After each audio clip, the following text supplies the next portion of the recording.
Hi, this is Kylie. Today's lesson I'm going to apply the stitching to the t-shirt from the previous tutorial. I'm going to apply the stitching just to the front because you know how to construct the back, and then you can apply what you've learned today in doing the back of the t-shirt. So let's just have a quick look. We're going to do the stitching. This is the easy stitching. We're going to do it using a dashed line, which we are going to find in the stroke, and I'm going to teach you how to set it up. And we are going to add the stitching, 2 lines of stitching to the sleeve. You can copy and reflect that stitching to the other side. And I'll do the stitching on the bindings, or the front binding, and the stitching on the hem. So let's get started. What I'll do is I'll just drag that off to the side. So we know what we're doing, and I've already pre-prepared a blank garment, so I can just apply the stitching. Alrighty, here we go. I'll just get it more accurate on the template. Okay, so let's go. This is the stitching. So you will be able, once you learn these techniques, you will be able to apply these to any garment. In following tutorials down the track, I will teach you some more complex stitches, and we can look at applying them to more complex garments. So today, let's start at the hem, okay? So as we learned before, if we're going to select a line, a path, the hem curve here, I'm going to select this whole path. As we learned before, you need to select the anchor point in the center to select that left and right side, that left and right path there. So I've selected that with my direct select tool, and Command or Control C and Command or Control F to paste to the front. So lose your fill and go up to your stroke. Make your stroke 0.5. Strokes look better when they're at least half the value of the stroke of the outside of the garment. So make it a dashed line. You'll notice here that 1.5, this is a really good measurement, 1.5, 0.7, 1.5, 0.7. Now you might ask, what does this mean? Let me just show you quickly. If I zoom in here, you will see that this line, which is now turned into a dashed line, is a series of lines or dashes and gaps, dash, gap. So it's a pattern, it's a repeat. So the repeat is dash, gap, dash, gap, dash, gap, and so on. And the program applies this pattern that you are going to create and set up in these little boxes here. So your dash, I suggest to be 1.5, your gap to be 0.07. So your dash is 1.5 and your gap is 0.7, and you just need to repeat that once more. So you will repeat 1.5, 0.7, 1.5 and 0.7. You don't need to fill in these last boxes here if you're doing a repetitive repeat that's only consists of 2 measurements. So let's just try it. Let's apply that down here to our selected line. So we can see there the line is still selected, and I'll just choose my selection tool. So I've already selected that. So actually I've already made the line. I've already made the dash. So if I actually just arrow up, you'll see that it's already been applied. And the other thing I want to show you is that you can see those are square. So just as you have been rounding off your edges to make bindings and belt loops and waistbands and so on, you can actually round off the ends of these lines here to make rounded stitches, which is much more realistic.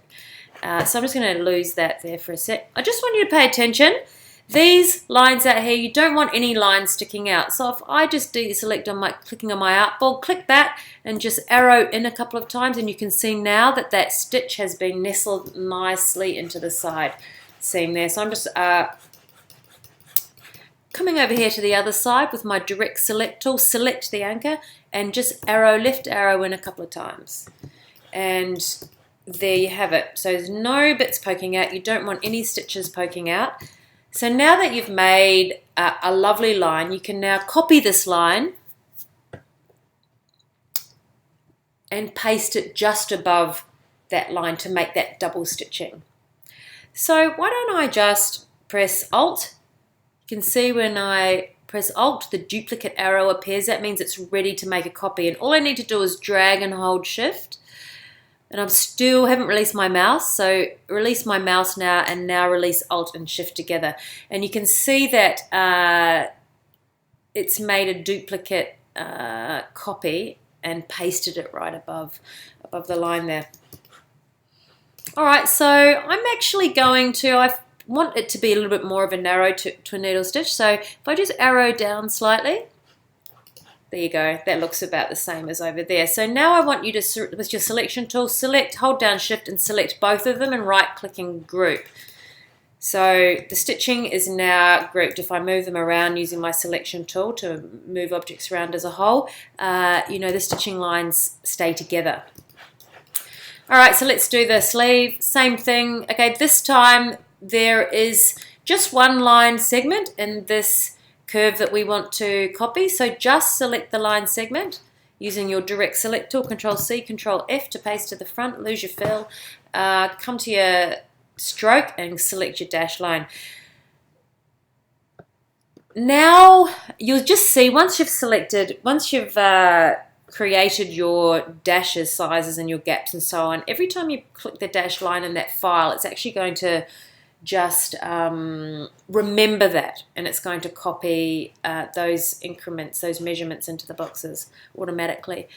So look, I'm gonna, with this one, actually going to get you to, instead of arrowing, because this is on an angle, arrowing is really good for lots of things, especially if you're going up vertically or horizontal, but because it's on a bit of an angle, I'm just actually going to pick up with my mouse and drag it up to there. Now what you'll notice is that, well, two things, it's one point stroke and also it hasn't been rounded. So I just want to show you that you can grab your eyedropper tool,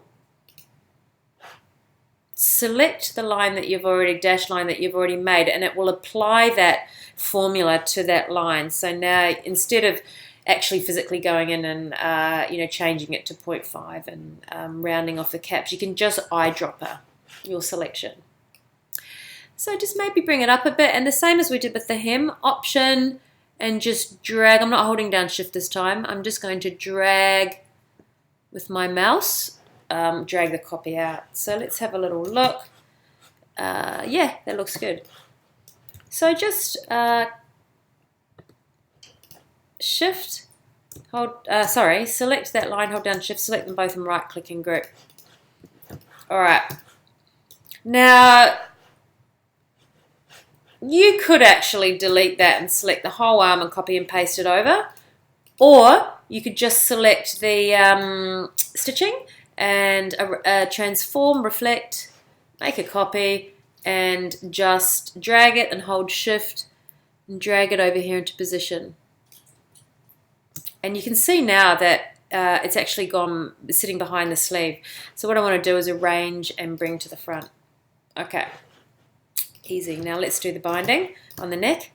So let's just drag off the binding on the neck for a sec. So what I'll do is I'm going to drag and hold Shift so it actually drags it up in a precise line above. Because why I'm doing this is because when I haven't finished making my stitching, I'm actually going to drag this down and I want it to go slip back into the exact position that it was. So let's do same as we did for the hem. We want to select this entire path here, so we need to select that center anchor point to select the left and right line segments that lie on either side. Control C, Control F, or Command C, Command F. And why don't I actually just go down here, I for eyedropper, click on that one, and you will see in a minute that it's applied that formula to the line there. You can't see it because it's sitting on top of that original line. So if I just simply right click now and arrange and bring to the front, I'll show you why I did that.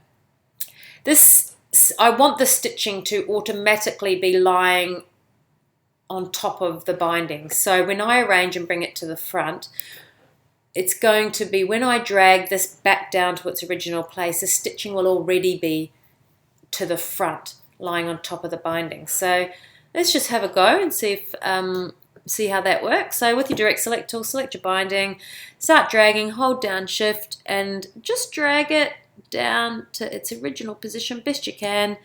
And you can see the tiny bit raised there and there. I'm not too fussed about that, but I could just, you know, arrow down one spot and just to get it a little bit more aligned with the shoulder. So last thing, let's line up this binding. Let's make it neat. So what I like to do on bindings around necks and curves is so I'll select the binding, select the stitching. So I'll just click on the artboard, just select the stitching. So what I'll do is you've got to start somewhere. So what I'm going to do is start at the center, and I'm going to get that center area, that center part of the stitching in the position as close to the seam as I would like. And then I will follow and adjust these outside stitches to be the same. So I'll show you what I mean. Probably not making sense. So there, I want the stitching to sit that close to the seam. You can see there's a tiny gap there. So all I have to do now is I want the stitching to be even, fairly even the whole way around. So you can see here it's a little bit wider between the stitching and the binding seam as there, and same with there. So I'm going to bring these outside anchor points a bit closer. I'll bring this one a bit closer. So grab your direct select tool, select that, and just try. I'm going to right arrow 1, 2, 3. There you go. Grab the other side and left arrow 1, 2, 3, 4, 5. So that needed 5 little bits. So look, you can see now it's fairly even. We're not looking for precise, you know, to the actual measure, but just draw it by eye. To me, that looks pretty good, and it looks fairly even the whole way around. So there you go. That's how you do it. And you can apply that technique that you've just learnt to the back area as well. You can apply this technique to any garment that requires stitching, and all garments require stitching of some sort or another. So let's wrap it up here, and I hope you enjoyed it, and I will see you next time.